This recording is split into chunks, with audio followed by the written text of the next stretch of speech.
EDClass Limited. Breaking barriers to learning. Hello and welcome back to EDClass's podcast. Today we are joined by psychologist Julie Hurst from the Work-Life Balance Centre.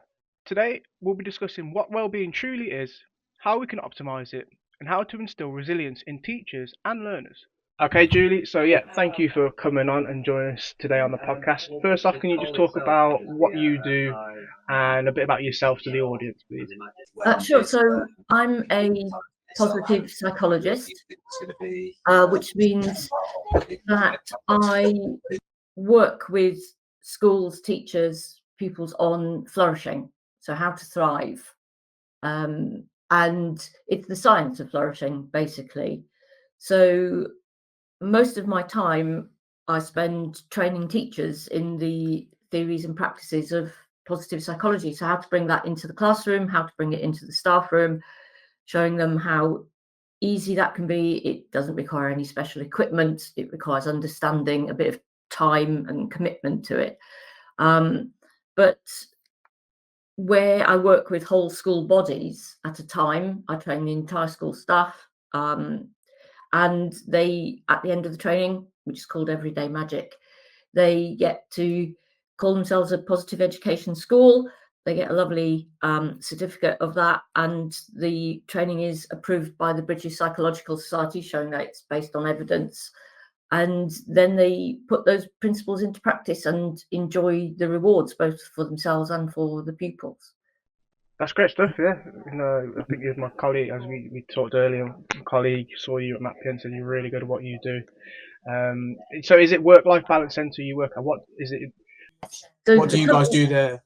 Yeah, so the company's called Work-Life Balance Centre. The school part is called Pebble. You throw a pebble into the pond and it sends the ripples out. So the work for Pebble is exclusively with schools. And it's all sorts of training. So things like coaching skills in schools. More and more schools are looking at coaching skills for their staff. It's taking a look at how staff communicate and how we can communicate positively. The biggest element of it is to increase children's resilience and well-being, and also the teachers' resilience and well-being. Teachers are very good at focusing on the needs of pupils, but not as good as focusing on their own needs when it comes to things like that. So what I do is encourage them to start with themselves and also then work with the pupils. And it encompasses things that teachers will already have heard of, like growth mindset, for example. But it goes way beyond that. So we look at how you develop grit in children and how you develop resilience in children. We look at the science of why things like kindness and gratitude are so important. We look at the science of learning and impacting children's memories, how to improve children's concentration. So we do a lot of the things, a lot of the steps that are needed to produce a good quality learning environment for both the staff and the pupils. That's great, yeah. It just sounds like it's really important the work you're doing. I think, we forget that teachers are also humans themselves as well, and they need that bit of extra support, because obviously there's a massive recruitment crisis at the moment, isn't there, with the amount of stress and everything. So having everyone working in unison in what you're saying, that communication aspect, making sure everyone's on the same page is so important. In terms of this positive psychology, then what is that all about truly? Can you give a bit more detail about what it is and what you actually implement into the schools? Yeah, sure. So if you think of mental health as going on a scale from -10, down to the very serious mental ill health, right up to +10, where people are thriving. And for a lot of its history, psychology was concerned with moving people from those minus numbers back to zero, back to okay, where everything is all right. And then along came a guy called Professor Martin Seligman, who changed all that and said we shouldn't be looking to get people back to zero. What we want is to get people up in +7, 8, 9, 10, and no one stays there all of the time. But there are strategies that you can implement that mean you stay there more of the time. And so when challenges come along, as challenges always do in life, and kind of knock you off course, you don't go down for as long and you don't go down as far. So the idea is that there have been tens of thousands of scientific studies now showing what are the elements that go into living that thriving and flourishing life. And the big model from Seligman is something called PERMA. So the P stands for pleasant emotions. The E stands for engagement, so really being absorbed by what you do. The R is for relationships. That'll be friendships, colleague relationships. It'll be relationships within the community. The R is for meaning and mattering, so knowing that you have an impact on things and that you matter. And then the A is for accomplishment, and that goes way beyond academic accomplishment. So it's things like leadership, or being a good member of the class or the community or the school. And when schools put those principles into action, you get some pretty amazing results. So not only does pupils and teachers' well-being improve, for the pupils, you actually get an academic uplift as well. And there have been various figures recorded for how much that uplift is, but it averages out at about 11%. So there's roughly an 11% academic uplift. So really, positive psychology is perfect for schools. It's just that here in this country, we aren't as aware of it as they are in other countries. So the world leader is Australia, but a lot of other countries are catching up, and we are doing so here. More and more schools are starting to realize that actually positive psychology encompasses an awful lot of the things that they need to put in place to help pupils and to also help staff. So one of the great things about positive psychology in the staff room is that it reduces burnout and helps teachers rediscover the joy of teaching, which is why they've gone into it in the first place. So it's a big encompassing thing that basically it's following and understanding what those PERMA principles are, and then making them part of how the school is. It's not something that you have to do on top of everything else. It's a way of being, and once you put that in place, then the benefits follow. That's amazing. That was really good. I love that PERMA. Really good. In terms of emotional-based school avoidance, anxieties skyrocketing as well. And I think this is a really good strategy, especially for neurodivergent challenges as well. Not in just pupils, but as you say, with both teachers as well. And as I keep saying, we forget that they are human too. What are what strategies would you say that in terms of the early warning signs for students and teachers? What do you suggest to look out for initially to make sure that you're putting the best support in possible? Well, I think it's about looking at the positives really, and it's saying, right, how do we introduce, for example, you can teach children how to quite deliberately tune into pleasant emotions. So just as an example, one of the activities that we recommend is called the Emotional Goals Challenge. And you provide and draw up a list of pleasant emotions with children. So like happiness, gratitude, pride, inspiration, a whole load of them. And then get the children to work out how they can deliberately feel those feelings in the next 24 hours. And once they've worked out what they're going to do, either on their own or as a group, then they go off and do it and notice how that feels. And it's a fun activity for the children. It's a fun activity for staff to do. What they don't realize, the children, is that what they're learning is something called emotional regulation. So they're learning that they can have an impact on how they feel, that how they feel isn't just a reaction to their environment, but they can make choices. So if when you're 6, 7, 8, 9, 10, you learn that actually I can set a plan so that tomorrow I feel inspired by something, or that tomorrow I'm going to feel grateful for the things I have. What you learn is I can set for myself how I want to feel. And to understand that you can do that at a young age is amazing.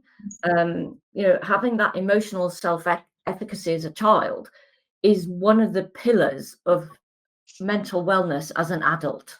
So what children learn at that age is going to literally be with them all their life. So when I'm not teaching teachers on a Friday morning, I teach a year 5 class, and I teach them positive psychology. And at the end of it, I set them some challenges where they have to solve a problem for a fictitious character that I give them. And the problems that they're asked to solve are things like, because of that age, sort of changing schools, or not being picked for the football team, or having to read out loud in class, or having an argument with their brother before school. So typical things for that age group.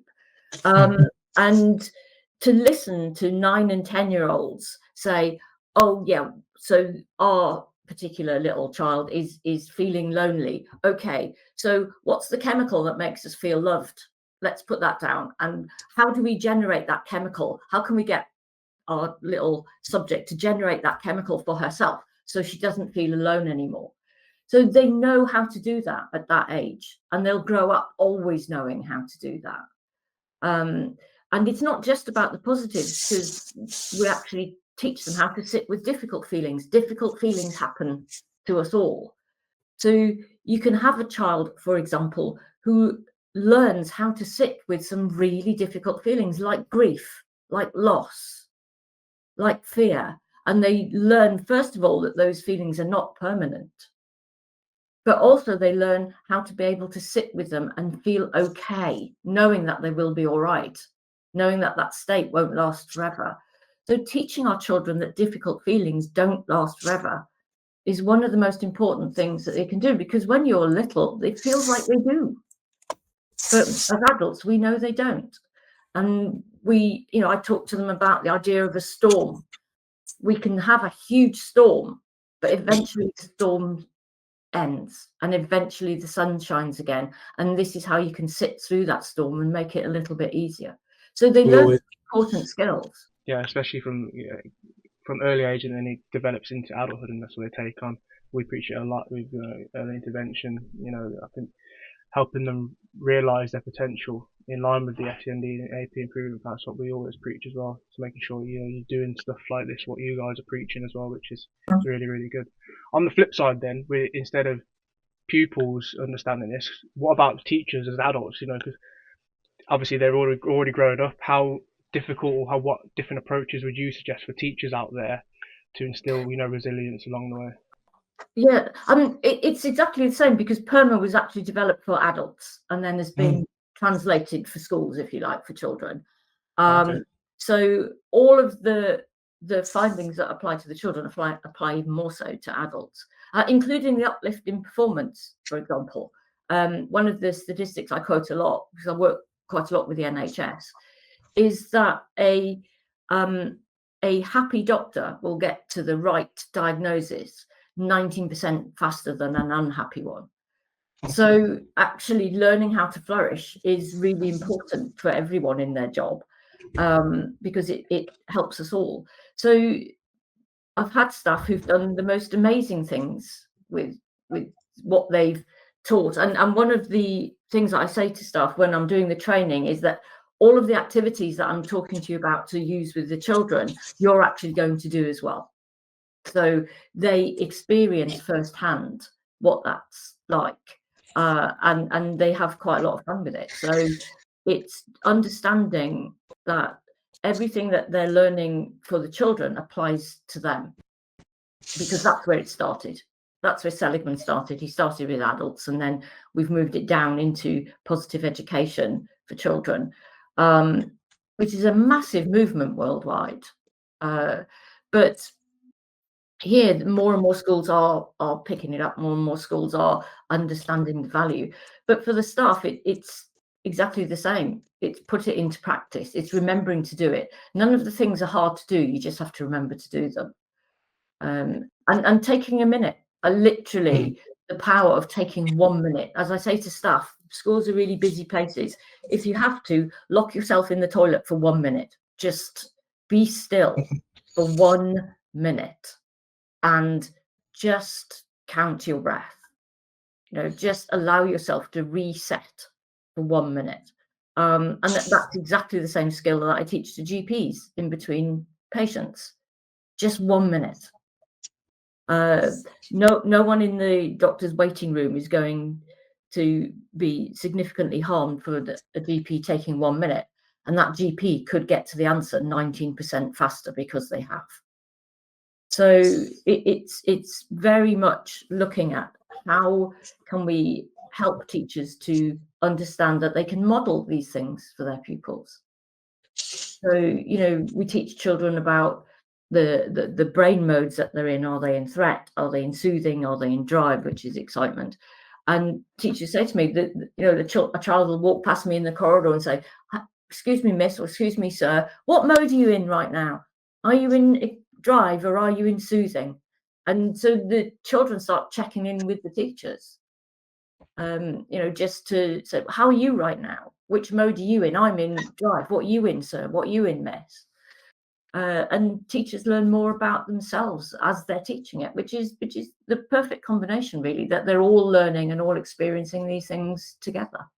Yeah, I think we kind of forget that even as adults, we're all kids at heart, and so the Yes. strategies you're implementing can obviously work for adults as well. Yes, I often say my inner child is alive and well. It's my inner adult who's a bit difficult to find sometimes. But yes, we're all wired the same way. We're all made of the same chemicals and processes. So one of the things that Seligman found was that the more children understand about how they work, the easier it is for them to flourish.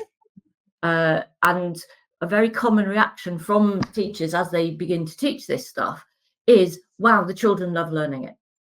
The children absolutely love learning it. I was working with some teachers quite recently, and they'd gone back to their year 3 class, and the class wanted to do a whole demonstration in assembly of the chemicals in the brain and how they affect us. So things like adrenaline, dopamine, oxytocin, cortisol, serotonin, and that's at year 3. They wanted to explain to the rest of the school what those chemicals are and how they have an impact.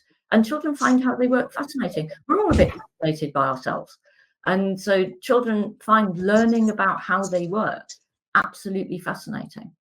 That's amazing, yeah. Especially at year 3, you know, having those conversations is so important, especially in today's age. You know, digital media and everything, improving the mental health and everything. It's so important. Just a final one for me.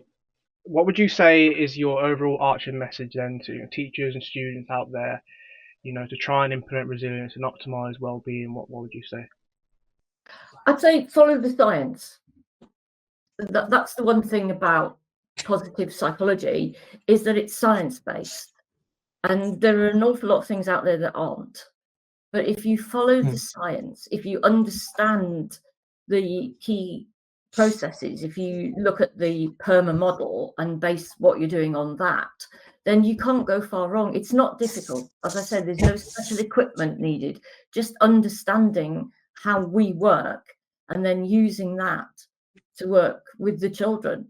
So the Everyday Magic course takes 3 days.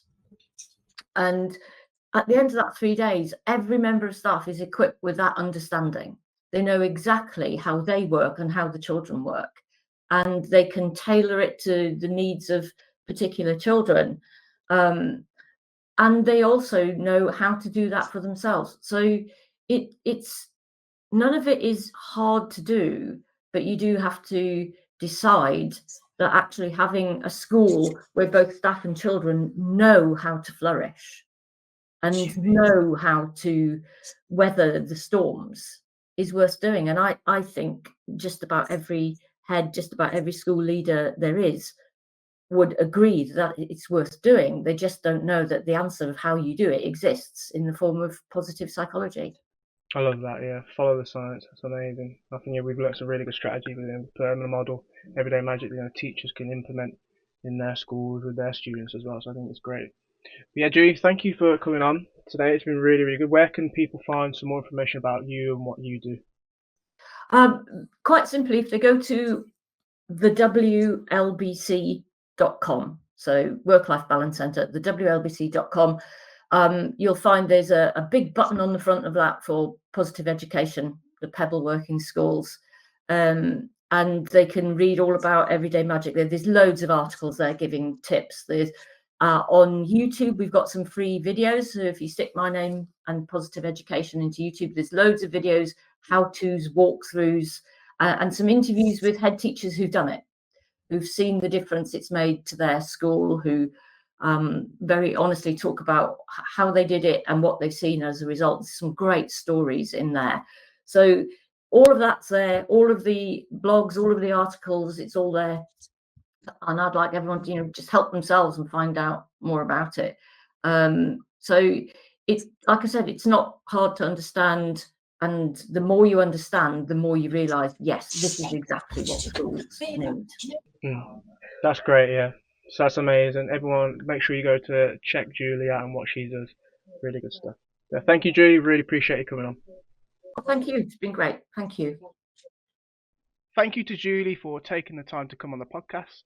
If you found this interesting and would like to learn more about EDClass as a DfE accredited provider of online education for some of your learners, contact EDClass on 01909 568 338 or email mail@edclass.com. And you can also subscribe to our YouTube and Spotify accounts for more upcoming webinars and podcasts. EDClass Limited. Breaking barriers to learning.